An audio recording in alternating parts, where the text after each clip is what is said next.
All right, let's get right into it. Today, we're going to break down some of the most common things people buy that are secretly, quietly, just wrecking their financial progress. And we're pulling these insights straight from the brilliant minds over at the Wealth Code channel. Does this question feel a little too real? I mean, you're putting in the work, you're grinding away, trying to do everything right, but that goal of building real wealth just feels like it's always on the horizon. Trust me, it's an incredibly common feeling, and we're about to uncover some of the big reasons why. See, here's the thing that a lot of people miss. Building wealth, it's not just about offense, earning more money. It's also about playing defense. It's about learning to spot and avoid these silent wealth killers, these specific purchases that just bleed your finances dry without you even noticing. Okay, so first, we're going to dive into the things we buy to look successful. This is where the illusion of wealth clashes with actual wealth, and honestly, it's one of the most tempting and dangerous traps out there. And let's kick it off with a total classic, the brand new car. Oh, that new car smell, right? It's amazing. But the financial punch it packs is, well, it's even stronger. Look at that number. That's what happens immediately. The second you drive a brand new car off the lot, poof, it can lose up to 15% of its value.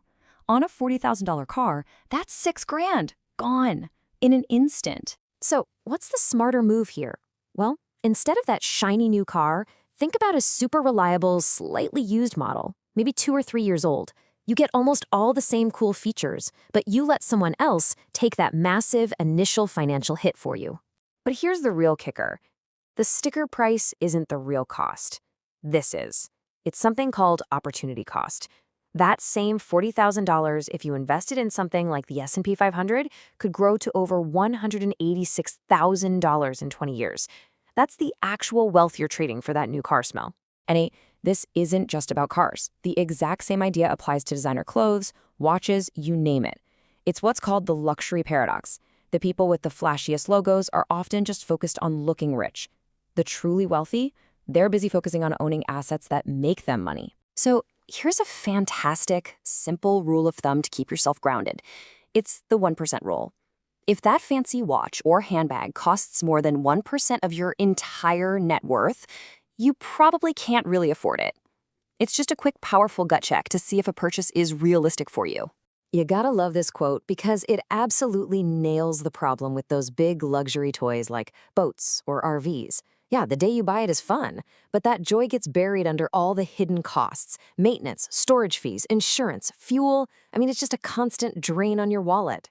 So how do you get all the fun without the financial headache?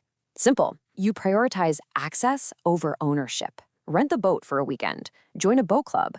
And for designer stuff, check out sites like The RealReal. You get to enjoy the luxury for a tiny fraction of the cost. It's a total game changer. All right, let's move on to our next category. These are the financial commitments that are just incredibly difficult and expensive to get out of once you're in.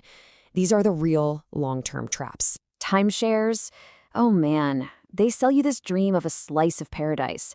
But for so many people, it turns into a financial nightmare. Just think about Robert from Miami. He paid $30,000 for his. 5 years later, he couldn't even get an offer for half of that. And all the while, he was stuck paying these annual fees that just kept going up and up. You're completely locked in. I don't think I've ever heard a better description. With interest rates hovering around 20%, credit card debt isn't just a leak. It's a high-speed vacuum, sucking money out of your life. If you only pay the minimum each month, you can easily end up paying double for every single thing you bought. So how do you get out of that spiral? You need a plan. And one of the best is the avalanche method. You list all your debts from the highest interest rate to the lowest. You pay the minimum on everything to stay current, but then you take every single extra pen you have and throw it at that top highest interest debt. Once that one's gone, you attack the next one. It's a focused strategy that saves you the most money in the long run. And now for a number that can really make your jaw drop. Over $30,000. That's what the average wedding in the US costs. It's a huge expense that, for a lot of couples, means starting their new life together already deep in debt. This really puts that choice into perspective, doesn't it? Take Jennifer and Michael. They decided to have a beautiful, smaller wedding for about $5,000. And that other $25,000, they put it toward a down payment on their first house. So they basically traded one single day of extravagance for a foundational asset that's going to build their wealth for decades. Now let's talk about the sneaky ones, the small, regular expenses that feel like no big deal at the time, but they add up to massive losses. This is the scary power of compounding when it's working against you.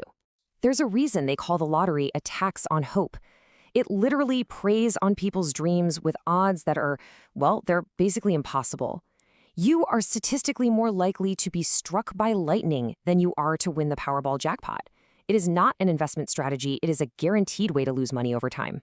With college costs just exploding, you absolutely have to ask about the return on your investment. Let's look at Jennifer, who ended up $60,000 in debt for a visual arts degree, and then got a job paying $32,000 a year. The math just doesn't work. The goal has to be investing in an education that actually leads to a career, not just a mountain of debt. This one is pure marketing genius, and it's diabolical. Tech companies are masters at making your phone, which is perfectly good and only a year old, feel like some ancient relic from the past. They create that itch to upgrade. But just resisting that urge and holding onto your gadgets for 3, maybe 4 years, you can literally save thousands of dollars. So, we've looked at all these traps. What's the real way forward? Where do we go from here? It really all boils down to one thing: a fundamental shift in how you think about money. This is it. This is the absolute core of the whole thing. The truly wealthy, they focus their time and their money on buying assets, things like stocks, real estate, businesses, stuff that generates more money. They actively, consciously avoid sinking their cash into liabilities that do nothing but cost them money every single month. And that's our explainer. I want to leave you with this one question to really think about. After hearing all this, what's the one silent wealth killer that might be hiding in your own blind spot? Because just identifying it, that is the first and most powerful step toward building the financial future you actually want.